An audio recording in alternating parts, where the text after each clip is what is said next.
another episode of Conscious Chats. So today we're going to talk about rewilding in essence, but reconnecting with nature. So I'm just going to let you have a little spin around look at where I am right now. Really blessed to be here in beautiful Algarve.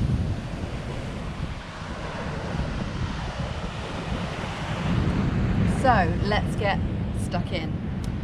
So as you guys probably know, wild swimming and other things like grounding are starting to become more and more popular. You might have seen things on the news about them, people getting into freezing cold water. Wim Hof has made this really popular. So when I kind of birthed rewilding, this has been a seed planted with me for many years. I love nature, and throughout my own healing journey, that's really been where I've come back to over and over again. I always want to be in nature. It's just like I crave it in my bones. So I realised that part of my journey, or a big part of my journey, had been just that. And so I realised that really sharing this and helping others do the same could be a massive opening for people wanting to feel better in their life, kind of drop the unhealthy habits, feel happy, feel free. I mean, isn't at the end of the day that's what everybody's chasing? And a lot of the time we do this with external things. So you hear me talk about this a lot, I think, that a lot of the time we're chasing an external circumstance to make us happy. So we might think that when we get the new car or the new house or the better job, or we move, or we go on holiday, or we have children, or we get a boyfriend or a girlfriend, or we get married, we think all these things are going to be the things that make us happy. Now, I'm not knocking any of those things, but when we put our happiness, which for most of us that's what happens, on those things, it means that we fall down. Yeah, we get them, it happens, and then all of the kind of emphasis, that heaviness of our happiness, relies on someone else or something else to be exactly as we want it to be. And then when it's not, we're unhappy again and we're back at square one. Have you ever had that thing where you really wanted like a new car or something, and then you get it, and for a couple of weeks it's really cool, and then you're looking for the next thing? It doesn't satisfy you. So reconnecting with nature, rewilding, is about many things. It's not just about nature, it's about reconnecting with your own inner nature. But by getting into nature, we can really start to like almost recalibrate our system. If you've ever done wild swimming, you'll know that you get in the sea or in that lake or in that river and you feel like a new person when you come out. We do this every morning when we're away as a way to start the day, and it really is absolutely incredible, no matter how cold it is.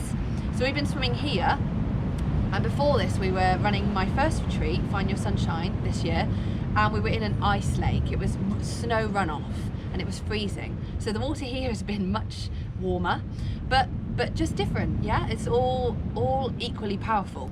And so apart from the physiological benefits, had to get my mouth around that one, there's also the mental health benefits. And so when we realise those external circumstances aren't servicing us anymore and bringing us to happiness, we may come to an awakening. So for some people this is through great suffering, like something awful happens, or they get really unwell through all the endless chasing. That's been part of my journey, kind of having nervous system issues because I'm endlessly going, but also through suffering as a child. So things that you suffered when you're growing up, when you're younger, and also sometimes just that you realise that you're deeply unhappy, or there's unhappiness, unsatisfactory feeling there, and you want something more. You might also be really lucky to find these things like I did from a young age and realise they're really amazing tools like meditation, yoga, being in nature. So I wanted to kind of give you a few tips for reconnecting with nature when you are stepping out into nature. So for me, it's get your skin into it. And that sounds really weird. But what I mean by this is, woo, bare toes. If you're on the grass, you're out forest bathing, even if it's cold, get your shoes off, get your feet onto the ground. So we know this is grounding or earthing. As I said, it's become a little bit popular recently, but it really makes a difference. So not only do you feel great having your skin in contact with the ground, which you can feel the grass between your toes, or the mud or the sand or the sea, but also you actually discharge voltage. So we build up voltage in our body, which isn't good for our mental or physical health. And back in the olden days, we would have been on the floor all the time. We would have had our feet on the floor, we would have slept on the floor. But now we've kind of got that disconnect. And another way we've got disconnect from nature. So we wear rubber-soled shoes and we're in a bed, so you don't get that benefit. So get your skin into it. So get into the water, get onto the sand, get your feet on the ground. That's my tip number one. My other tip would be to not take your stuff that you're worried about or the things that are bothering you, your kind of normal chat, into nature when you're going out for your time out. So Sean and I used to walk, and well, we always walk, but sometimes we would find that we would almost be on a little bit of a deep chat about some things going on. Now that's great, but we missed the nature while we were there. So we had all the benefits of being in the fresh air and stuff, but maybe we were a little bit immersed in our mind. So if you can, either go in silence or go with someone that understands that you're not going to kind of have this, you're not just going on a rant out into the hills or into the forest. You're going to be immersed in it. So notice what's around you, touch stuff, touch the amazing textures of the rock, and notice, so you notice here the sediment, you can see the layers of sediment. I've literally been touching these all day. They're so interesting. So find ways to connect, touch it, smell the flowers, smell the leaves, kind of feel the wind on your skin. It really helps you kind of be in it then. Look at the view, go somewhere with a view. That's a really lovely way to immerse yourself in it. And then the other thing would be to meditate or do yoga in that space. So if you're going out into a park or a garden or you're on the beach, wherever you are, just take it even just a few minutes. I like to do sort of 15 or 20 minutes of just quiet time, listening to the waves or the wind on the hills or the birds. But whatever it is, just allowing yourself to drop into your true nature, your stillness and quietness inside.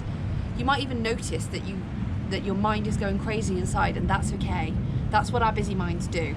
But dropping in and just listening to yourself or listening to the sounds around you will really help slow your mind down, slow your body down, and bring you back to that true nature, that beautiful true nature that lies within you and is reflected in all this beautiful nature.